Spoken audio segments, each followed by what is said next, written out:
무능력하다는 것은 무엇일까요? 무능력하다는 것은 하고자 하는 마음은 있지만 할 수 있는 능력은 없는 상태입니다. 그래서 마음은 있어요. 그러나 능력은 없습니다. 그게 무능력함입니다.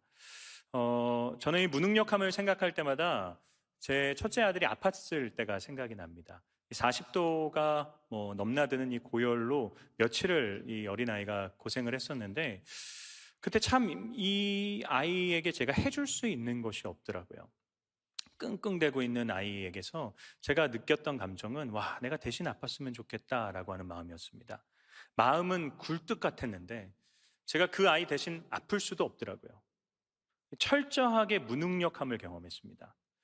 저만 그런 게 아닌 것 같아요. 이 유아 세례를 받으시는 이 어머니들의 간증을 들어보면요, 대부분 다 하시는 말씀이 하나님이 이 아이를 내 힘으로 키울 수 없습니다 입니다.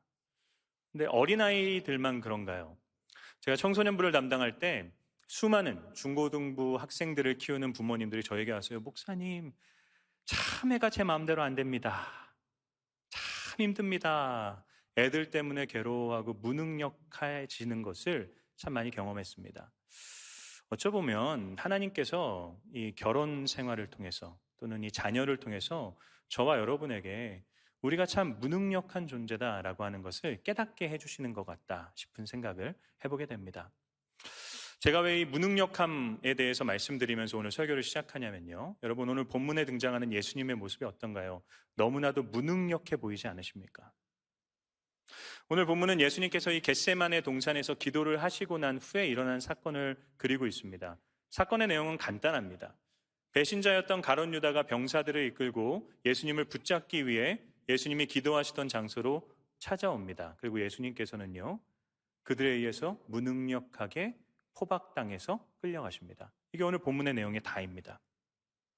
저희는 이 사건을 이미 너무나도 익숙하게 잘 알고 있습니다. 그래서 이 사건이 그다지 이상하게 다가오지 않는데요, 만약에 우리 속에 있는 모든 성경에 대한 선이해를 지우고요, 내가 만약에 성경을 처음부터, 이 복음서의 내용을 처음부터 끝까지 읽어내려 왔다라는 생각을 하시면요, 이 본문은 상당히 이상한 본문입니다. 당황스러우셔야 되는 것이 당연한 것입니다. 왜 그렇습니까? 이 본문에 사건이 등장하기 이전까지의 예수님의 모습은 어떤가요? 그분은 전능하신 하나님이셨습니다. 본인이 말씀하신 대로 능치 못할 것이 없는 분이셨어요. 위대한 능력을 베풀던 분이십니다. 그런데 이 본문에서 보여지는 예수님의 모습은 어떤가요? 전혀 정반대의 모습입니다. 아무런 능력이 없으세요. 무기력하게 결박당해서 그냥 끌려가십니다. 우리가 성경을 처음부터 꼼꼼히 읽어내려가면요, 이 본문이 상당히 이상해야 됩니다. 이건 우리가 예상하던 모습이 전혀 아니기 때문이죠. 근데 이 성경을 읽는 저희도 이 사건을 예상하지 못할 것 같지만 이 본문 속에 등장하는 사람들 역시도 예수님께서 이렇게 무능력하게 끌려가실 것을 전혀 예상하지 못했습니다. 예수님을 붙잡으러 왔던 사람들도 예수님이 이렇게 끌려가실 것을 예상하지 못했어요. 요한복음 18장 3절 말씀을 저희 한번 읽어볼까요? 읽겠습니다. 시작. 유다가 군대와 바리새인들에게서 얻은 아릿 사람들을 데리고 등과 횃불과 무기를 가지고 그리로 오는지라. 아멘. 여러분, 예수님을 붙잡기 위해 왔던 가룟 유다가 누구와 함께 왔다라고 얘기하네요? 대제사장과 바리새인들의 사병들, 그들의 종들과 함께 왔고요, 그러나 동시에 군대와 함께 왔다라고 얘기합니다. 여기서의 군대라고 하는 단어는요, 로마의 한 보병 대대를 지칭할 때 사용되던 단어입니다. 당시에 이 로마 군 편제상 한 보병 대대는요, 대략 600명의 병사들로 구성되어 있었다라고 합니다. 그러니까 지금 예수님이라고 하는 한 분을 잡기 위해서 600명에 달하는 당시 최강 부대였던 로마의 보병 부대 대대에 이 군사들이 찾아온 거고요, 대제사장들과 바리새인들의 수많은 사병들이 등과 횃불과 무기를 가지고 완전 무장을 해서 찾아왔다라고 하는 것이죠. 여러분, 이거 조금 이상한 것 아닌가요? 한 사람을 잡는데 600명이 넘는 정예 군사가 움직입니다. 예수님이 어디에 계신지 몰라서 수색을 해야 되는 상황도 아닙니다. 가룟 유다는 예수님께서 어디에 계신지를 정확하게 알고 있었다라고 합니다. 또한 예수님께서 기도하고 계시는 겟세마네는요, 예수님이 숨을 곳이 많을 만한 그런 큰 산이 아니었습니다. 말 그대로 동산이었습니다. 그런데 그 한 명을 잡기 위해서 왜 600명이 넘는 병사들이 움직였던 걸까요? 예수님이 두려웠기 때문이죠. 앞에서 말씀드린 것처럼 예수님은 어떤 분이셨나요? 여러분, 말씀으로 폭풍우를 잠재우던 분이셨어요. 물 위를 걸으시는 분이셨습니다. 죽은 자를 살리시는 분이셨습니다. 말씀으로 병든 자를 고치시는 분이셨어요. 인간의 한계를 뛰어넘는 위대한 능력을 베푸시던 분이셨습니다. 여러분이 만약에 그런 인간의 한계를 초월한 분을 체포해야 되는 입장이라고 한번 생각해 보십시오. 마음속에 당연히 두려움이 생기는 것이죠. 왜 그들이 600명이 넘는 병사들과 함께 예수님을 체포하려고 그랬까요? 그들도 예수님이 무능력한 분이 아니다라는 사실을 잘 알고 있었기 때문이죠. 치열한 전투를 예상하고 나왔을 겁니다. 근데 자신의 예상들과 다르게 예수님은 너무나도 무능력하게 붙잡히시는 것이죠. 여러분, 이 본문을 읽으시면서 이 무능력해지신 예수님의 모습이 보이십니까? 이때를 시작으로 해서 십자가에 내어 달리실 때까지 예수님은 시종일관 무능력해 보이십니다. 저희가 앞에서 살펴본 것처럼 그 대제사장들과 바리새인들 또 사두개인들의 그 난감한 질문들, 세금은 누구에게 바쳐야 됩니까? 당신이 어떤 권위로 이런 일을 합니까? 라고 하는 그 난감한 질문들에 정말 그들이 꼼짝 못할 권세 있는 답변을 하셨던 예수님께서는요, 신문 과정 가운데서 그들의 질문에 어떠한 대답도 하지 못하십니다. 그들이 휘두르는 채찍질과 모욕과 조롱에 너무나도 무능력하게 그 모든 것을 다 맞으십니다. 심지어 그 가로 십자가를 짊어질 수 있을 만큼, 짊어지지도 못할 만큼의 그 육체의 쇠약함을 우리에게 보여주십니다. 무엇보다 손목과 발목에 못이 박혀서 가장 비참한 자의 모습으로 십자가 위에서 매달려서 죽임을 당하십니다. 여러분, 왜 이런 변화가 생기는 걸까요? 겟세마네 동산 전까지는 그렇게 위대한 능력의 하나님이셨는데 왜 이 겟세마네 동산을 기점으로 예수님께서는 한없이 무능력한 자가 되시는 걸까요? 아버지, 이 잔을 내게서 옮겨주십시오 라고 하는 기도를 드렸다고 해서 하나님이 예수님의 신성을 빼앗아 가신 겁니까? 왜 예수님이 이렇게 무능력해지신 것입니까? 여러분, 이 사순절을 지나면서요, 예수님의 고난을 바라보시면서 저와 여러분이 반드시 기억해야 되는 사실은 무엇이냐면 예수님은 무능력하신 것이 아니라 무능력해지셨다는 것입니다. 무능력하신 것이 아닙니다. 스스로 무능력해지신 것입니다. 이 둘이 비슷해 보이지만 너무나도 다른 차이가 있습니다. 무능력하다라고 하는 것은 처음에 말씀드린 것처럼 하고자 하는 마음은 있지만 할 수 있는 능력이 없는 상태였습니다. 그런데 스스로 무능력해졌다라고 하는 것은요, 하고 싶은 마음도 있고 할 수 있는 능력도 있지만 스스로 하지 않기로 선택한 것입니다. 여러분, 예수님은요, 무능력해지셨습니다. 그분은 될 수 있으면 이 고난을 피하고자 하는 마음이 있으셨어요. 그래서 겟세마네 동산에서 하나님, 아버지, 가능하시다면 이 잔을 내게서 좀 옮겨주십시오. 이 고난을 좀 피하고 싶습니다. 마음이 있으셨어요. 능력도 있으셨습니다. 여러분, 본문을 보면요, 되게 이상한 장면이 하나 등장하는데요. 그들이 이제 몰려오니까 예수님이 묻습니다. 너희가 누구를 잡으러 왔냐? 그랬더니 그들이 나사렛 예수다라고 하니까 예수님이 내가 그니라 라고 하셨을 때 6절 말씀을 보면 어떤 일이 생기냐면 예수님을 붙잡으러 왔던 그 모든 사람들이 땅바닥에 엎드려집니다. 땅바닥에 다 쓰러지게 되는 거예요. 성경이 무엇을 보여주는 겁니까? 예수님은 말씀만으로도 600명에 달하는 이 로마 정예 군사들을 얼마든지 무너뜨리실 수 있는 능력의 하나님이다라는 것을 보여주는 것입니다. 예수님은 능력이 있으셨습니다. 또한 같은 사건을 기록하고 있는 마태복음 26장 53절 말씀을 보면요, 예수님께서 베드로에게 이렇게 말씀하십니다. 제가 읽어드리겠습니다. 너는 내가 내 아버지께 구하여 지금 12군단 더 되는 천사를 보내시게 할 수 없는 줄로 아느냐. 예수님이 뭘 말씀하시는 건가요? 내가 원한다면 얼마든지 12군단도 더 되는 천사를 보내서 나를 붙잡으러 온 이 사람들을 다 쓸어버릴 수 있다. 내게는 능력이 있다 말씀하시는 겁니다. 마음도 있으셨습니다. 능력도 있으셨습니다. 그러나 스스로 하지 않으셨습니다. 무능력해지셨습니다. 왜 그럴까요? 왜 예수님께서 그렇게 능력이 있으셨음에도 불구하고 마치 아무런 능력이 없는 자처럼 스스로 무능력해지신 걸까요? 오늘 본문 8절과 9절 말씀에 그 이유가 등장합니다. 우리 한 목소리로 크게 한번 읽어보겠습니다. 시작. 예수께서 대답하시되 너희에게 내가 그니라 하였으니 나를 찾거든 이 사람들이 가는 것을 용납하라 하시니 이는 아버지께서 내게 주신 자 중에서 하나도 잃지 아니하였사옵나이다 하신 말씀을 응하게 하려 함이로라. 아멘. 여러분, 왜 겟세마네 동산에 예수님과 함께 있었던 제자들은 붙잡혀가지 않았나요? 왜 예수님이 십자가에 매달리시고 난 후에 이 제자들은 동일한 처벌을 받지 않았을까요? 대제사장 무리들이 예수님만 붙잡으러 왔을까요? 그 모든 사람들을 다 붙잡아서 싹을 없애는 것이 그들의 목표였을 것입니다. 그런데 왜 제자들이 살아남을 수 있었나요? 그들이 탁월했기 때문입니까? 그들의 능력이 대단했기 때문입니까? 그렇지 않습니다. 예수님께서 무능력해지셨기 때문이죠. 왜 예수님께서 스스로 능력을 제한하심으로 무능력해지셨습니까? 생명을 살리시기 위해서입니다. 여러분, 예수님의 관심은 늘 생명을 살리는 일에 있으셨어요. 그분은 생명을 살리는 일을 위해서 스스로 무능력해지시는 것을 감수하셨다라고 하는 것이죠. 여러분, 그리고 예수님께서 붙잡히시고요, 십자가 위에서 모든 인간의 죄를 대신 짊어지고 무능력하게 죽으십니다. 그리고 이렇게 말씀하시죠.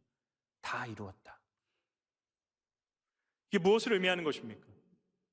9절 말씀에서 예수님께서 말씀하신 것처럼 아버지께서 내게 허락하신 사람 중 그 어느 한 사람도 내가 잃지 않았다. 내가 그들이 구원받을 수 있는 모든 길을 다 열어놓았다. 말씀하고 계신 것입니다. 여러분, 이들만 이 말씀의 영향을 받습니까? 저희도 이 말씀의 영향을 받은 자들 아닌가요? 예수님이 제자들, 겟세마네 동산에 있던 제자들만을 위해서 십자가에 달리셨습니까? 제자들만을 위해서 무능력해지셨습니까? 그렇지 않습니다. 저와 여러분을 위해서도 그분은 무능력해지셨습니다. 사랑하는 성도 여러분, 저는 이 사순절 기간에 저와 여러분이 반드시 가져야 되는 영성이 이 무능력해짐의 영성이다라고 생각합니다. 사순절 기간은요, 내가 예수님처럼 무능력해지는 것을 연습하는 기간입니다. 어떻게 예수님의 고난에 동참할 수 있습니까? 내 스스로 예수님께서 당하신 고난을 실현할 때입니다. 연습하는 시간입니다. 굴복이 아닙니다. 능력이 없어서 어쩔 수 없이 살아가는 것이 아니라 능력도 있고요, 마음도 있음에도 내가 무능력해지는 것이 사람을 살리는 일이 되기 때문에 스스로의 능력을 제한하여서 예수님처럼 무능력해지기로 결정하는 기간, 그것이 사순절의 기간입니다. 여러분, 저는 이 무능력해짐의 영성을 이런 단어로 요약하고 싶어요. 저를 한번 따라해 보시겠습니까? 권리 포기. 권리를 포기하는 겁니다. 권리를 포기하는 거예요. 내가 누릴 수 있는 권리가 있습니다. 내가 주장할 수 있는 권리가 있습니다. 그런데 그 권리를 생명을 살리기 위해 버리신 예수님처럼 나 역시도 내 권리를 제한하고 포기하는 삶을 선택하는 것이죠. 여러분, 물론 우리가 권리를 제한하고 포기하고 스스로 무능력해질 때요, 우리는 이 세상 가운데서 불편해질 수밖에 없습니다. 조롱당할 수도 있습니다. 어려울 수도 있습니다. 우리가 살아가고 있는 이 세상은 무엇을 이야기하나요? 정반대의 것을 이야기하죠. 어떻게든 더 많은 능력을 가져야 되고요, 어떻게든 더 자신의 권리를 관철시키고 주장해야 된다라고 이야기합니다. 그런데 그 세상에서요, 정말 내 권리를 포기하고 스스로 무능력해지면요, 우리는 괴로움을 당할 수밖에 없습니다. 그걸 모르는 것이 아니죠. 예수님께서도 4절 말씀에서 뭐라고 말씀하시나요? 내가 스스로 나의 권리를 포기할 때, 무능력해질 때 내가 당할 일이 어떤 일일지를 알고 계셨다라고 말씀하십니다. 모르는 것이 아니라 알고 있음에도 왜 그 일을 하는 건가요? 생명을 살리는 일이기 때문에. 여러분, 저와 여러분이 그토록 원하는 거룩이 이것 아닌가요? 무언가 다른 것, 세상의 가치와 세상의 이야기와 세상의 기준과 내가 뭔가 다른 것, 세상은 끊임없이 나의 권리를 주장해야 된다라고 이야기하는데 그 세상 앞에서 예수님처럼 나의 권리를 포기하는 것, 여러분, 이것이 거룩 아닙니까? 이것이 영적인 성숙함 아닐까요? 사도 바울이 고린도전서 9장 18절 말씀에서 이런 얘기를 합니다. 한번 읽어보실까요? 읽겠습니다. 시작. 그런즉 내 상이 무엇이냐? 내가 복음을 전할 때에 값없이 전하고 복음으로 말미암아 내게 있는 권리를 다 쓰지 아니하는 이것이로다. 19절입니다. 내가 모든 사람에게서 자유로우나 스스로 모든 사람에게 종이 된 것은 더 많은 사람을 얻고자 함이라. 여러분, 사도 바울은요, 사도로서 자기 자신에게 권리가 있다라고 합니다. 이 9장의 앞에 부분에서 자신이 사도로서 누릴 수 있는 권리들을 우리에게 이야기해 줍니다. 그 권리들이 뭐냐면요, 얼마든지 다른 사람들처럼 맛있는 것을 먹고 마시면서 즐길 수 있는 권리가 자신에게 있다라고 합니다. 또 다른 사람들처럼요, 결혼을 해서 가정 안에서 누리는 행복과 자녀들이 누리는 행복을 누릴 수 있는 권리가 있다라고 이야기합니다. 무엇보다 교회로부터 후원을 받아서 노력하지 않고 일하지 않고 그냥 복음을 전하는 일을 할 수 있는 권리가 그에게 있다라고 합니다. 그런데 그는 뭐라고 이야기하나요? 내 권리를 다 포기하겠다라고 이야기합니다. 그가 왜 권리를 포기한다라고 이야기하나요? 더 많은 사람을 얻기 위해서. 예수 그리스도의 복음 안에서 더 많은 사람을 생명의 길로 인도하기 위해서 그는 기꺼이 자신의 권리를 포기하겠다 이야기하고 있는 것이죠. 사랑하는 성도 여러분, 얼마나 덕 있는 자로 살아가고 있습니까? 우리는 얼마나 자신의 권리를 조금 제한하고 포기하고 있습니까? 얼마나 스스로 무능력해짐으로 살아가고 있습니까? 제가 설교를 준비하면서 좀 실제적인 권면을 드렸으면 좋겠다라는 생각을 해서 여러 고민들을 많이 했습니다. 몇 가지가 떠오르더라고요. 제가 한 번은 식당을 간 적이 있어요. 근데 이제 제 근처에 있는 테이블에 한 무리의 분들이 계셨는데 교회에서 오신 분들인 것 같습니다. 음식이 나오니까 대표 기도를 하시더라고요. 근데 딱 일어서셨어요. 큰 소리로 식당 안에 있는 모든 사람들이 다 함께 기도하도록 그분이 크게 기도하셨습니다. 그것도 길게 하셨어요. 저는 식기도는 짧게 하는 거라고 배웠습니다. 제가 짧게 해도 너무 상처받지 마십시오. 크게 또 오랜 시간 길게 기도하는 것은 문제가 되지 않습니다. 그런데 문제는 뭐였냐면 그렇게 뜨겁게 기도하시고 난 다음에 끊임없이 컴플레인들을 하셨어요. 음식이 왜 이러냐? 이걸 더 달라. 이건 왜 이렇게 됐냐? 제가 무슨 생각을 했냐면 기도를 했으면 컴플레인을 하지 말든지, 컴플레인을 할 거면 기도를 하지 말든지. 저와 여러분이 그리스도인으로서, 소비자로서 가질 수 있는 권리가 있습니다. 근데 여러분, 너무 컴플레인 하지 마십시오. 여러분, 너무 가격을 깎지 마세요. 얼마든지 그럴 수 있습니다. 그게 내 권리입니다. 그런데 상대방을 생각해서, 그 사람을 생각해서 나의 권리를 제한하는 것, 여러분, 이것이 거룩 아닌가요? 저와 여러분이 이곳에서 드려지는 예식을 통해서만 거룩하지 않기를 원합니다. 이것이 우리의 목표가 아니죠. 우리가 살아가는 삶의 일상에서 나의 권리를 조금 제한하고 포기하고 내가 스스로 무능력해짐으로써 영혼을 살리는 일에 동참하는 것, 그것이 저와 여러분이 일상의 삶에서 보여야 될 거룩인 줄 믿습니다. 여러분, 무엇보다요, 우리가 그렇게 스스로의 권리를 포기하고 무능력해질 때 비로소, 여러분, 비로소 예수님의 마음이 느껴지게 됩니다. 제가 예전에 온누리교회를 섬길 때요, 온누리교회 표 하나를 보고 제가 펑펑 울었던 적이 있어요. 이 표가 뭐냐면 낮은 곳, 더 낮은 곳으로입니다. 낮은 곳, 더 낮은 곳으로. 저와 여러분의 목표는 어디입니까? 높은 곳, 더 높은 곳으로예요. 어떻게든 더 많은 능력이 있는 곳, 어떻게든 더 존중을 받는 곳, 어떻게든 더 많은 권리를 가질 수 있는 곳, 그것이 저와 여러분의 목표입니다. 그런데 교회는 낮은 곳, 더 낮은 곳으로 가야 된다는 것이죠. 왜 그렇습니까?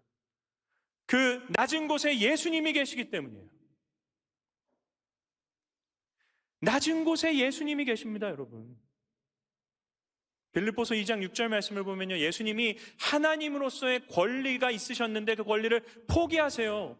그리고 이 땅에 인간의 몸으로 오십니다. 특권을 내려놓으세요. 그리고 그분은 이 땅에서요, 화려하고 높은 곳으로 가지 않으셨습니다. 낮은 곳으로 가셨어요. 더 낮은 곳으로 내려가셔서 어떠한 권리도 주장할 수 없고 어떠한 능력도 펼칠 수 없는 사람들 가운데로 가셨습니다. 누가 있나요, 여러분? 인간으로 취급하지도 않던 창녀들, 세리들에게 가셨어요. 더럽다고 사람들이 불결하다고 가까이 가지도 않았던 병자들에게 가십니다. 시체를 만지셨어요. 인간으로 제대로 대접받지 못하던 과부와 고아에게 찾아가셨어요. 예수님은 늘 어떠한 능력도 어떠한 권리도 주장하지 못하는 가장 낮은 곳에 함께 하셨습니다. 제가 설교를 준비하는데 하나님 아버지의 마음이라는 찬양이 생각났어요. 제가 가사를 읽어드리겠습니다. 아버지, 당신의 마음이 있는 곳에 나의 마음이 있기를 원해요. 아버지, 당신의 눈물이 고인 곳에 나의 눈물이 고이길 원해요. 아버지, 당신이 바라보는 영혼에게 나의 두 눈이 향하길 원해요. 아버지, 당신이 울고 있는 어두운 땅에 나의 두 발이 향하길 원해요. 나의 마음이 아버지의 마음 알아 내 모든 뜻이 아버지의 뜻이 될 수 있기를. 나의 온 몸이 아버지의 마음 알아 내 모든 삶이 당신의 삶 되기를. 여러분, 이 가사가 우리 모두가 바라는 것 아닌가요?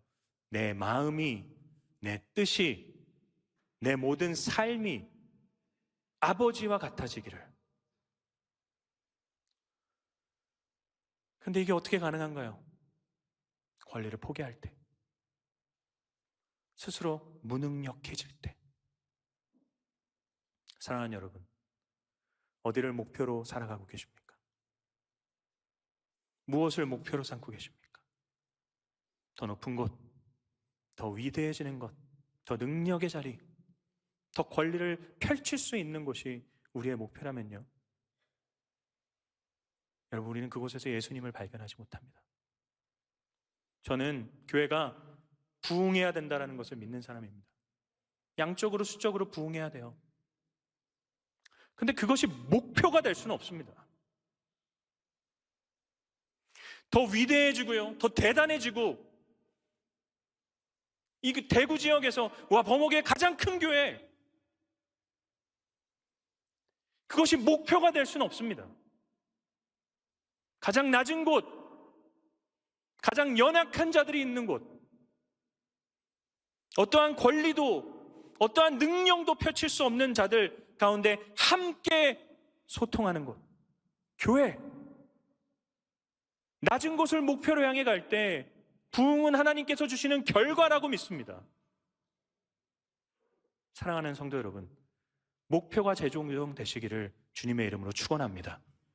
한 주간 우리가 낮은 곳, 주께서 계신 곳으로 나아가 주님처럼 맡겨준 모든 사람을 잃지 못할지, 얻을 수 있을지는 모를지라도 최소한 한 명이라도 영혼을 살리고 생명을 살리는 일에 쓰임받을 수 있는 저와 여러분의 한 주가 될 수 있기를 주님의 이름으로 축원합니다. 말씀을 마무리하겠습니다. 제가 예수님의 이 십자가의 죽으심을 가만히 한 주 동안 묵상을 하는데 뭘 깨닫게 됐냐면, 예수님만 권리를 포기하신 게 아니구나라는 걸 깨닫게 됐어요. 하나님도 권리를 포기하지 않으셨나요? 십자가 위에서 비참하게 무능력한 자로서 죽어가는 자기의 아들의 모습을 보시고 얼마든지 그를 구원하고 싶으셨으나, 얼마든지 그럴 수 있는 능력이 있으셨으나 그분은 스스로 무능력해지셨습니다. 그리고 그 결과 저와 여러분이 생명을 얻게 되었습니다. 여러분, 한 주간 우리 마음속에 막 내 능력을 발휘하고 싶은, 자랑하고 싶은 욕망이 꿈틀댈 때마다, 내 권리를 주장하고 관철하고 싶은 생각이 떠오를 때마다 십자가를 기억함으로 다시금 주와 같이 낮은 곳으로 낮아지기로 결정할 수 있는 우리의 한 주가 될 수 있기를 주의 이름으로 축원합니다.